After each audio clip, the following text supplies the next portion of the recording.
Aparat kepolisian sektor Telawang Polres Kota Waringin Timur berhasil mengungkap kasus dugaan pembuangan bayi penuh darah di teras rumah warga. Pelaku ternyata adalah ibu kandung bayi malang itu sendiri, cucu dari pemilik rumah tempat pelaku menaruh bayi. Setelah melakukan serangkaian penyelidikan mendalam, aparat kepolisian akhirnya berhasil mengungkap kasus dugaan pembuangan bayi di Desa Penyang, Kecamatan Telawang. Pelaku adalah ibu kandung bayi yang merupakan cucu dari pemilik rumah tempat pelaku menaruh bayi. Jumat lalu, pelaku yang statusnya sebagai terlapor tengah menjalani pemeriksaan di Unit Perlindungan Perempuan dan Anak Satreskrim Polres Kota Waringin Timur. Wakapolres Kota Waringin Timur, Kompol Abdul Aziz Septiadi menjelaskan pelaku nekat menaruh bayi yang baru dilahirkan di teras rumah karena alasan ekonomi, sebab suami yang menikahinya secara siri telah meninggalkannya sejak ia hamil. Selama hamil hingga melahirkan tidak ada keluarga yang tahu, termasuk kakek neneknya.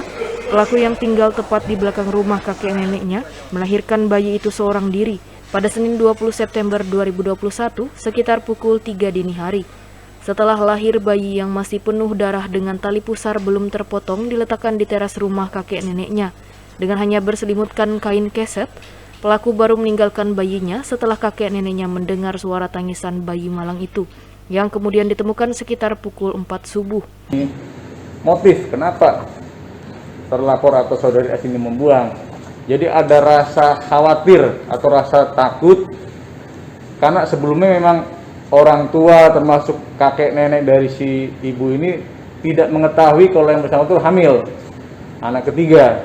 Jadi ada rasa khawatir atau takut tidak bisa membiayai karena sampai dengan sekarang bapak dari bayi tersebut tidak bisa dihubungi. Artinya tidak bertanggung jawab, padahal sudah nikah siri. Tapi untuk niat membuang bayi itu belum muncul, ya. Itu masih kami dalami. Niat untuk membuang bayi belum muncul. Jadi hanya mengasih tahu ke orang tua ataupun nenek kakeknya, oh ada bayi, ada anak di situ, gitu. Polisi dari Unit PPA Polres Kota Waringin Timur masih terus mendalami kasus dugaan pembuangan bayi tersebut karena masih belum menemukan adanya unsur tindak pidana dari kasus itu. Polisi masih menetapkan status pelaku sebagai terlapor sebab lokasi pelaku meletakkan bayi masih berada di lingkungan tempat tinggalnya. Dari Sampit, Kabupaten Kota Waringin Timur, Kalimantan Tengah, Tim Liputan Dayak TV mengabarkan.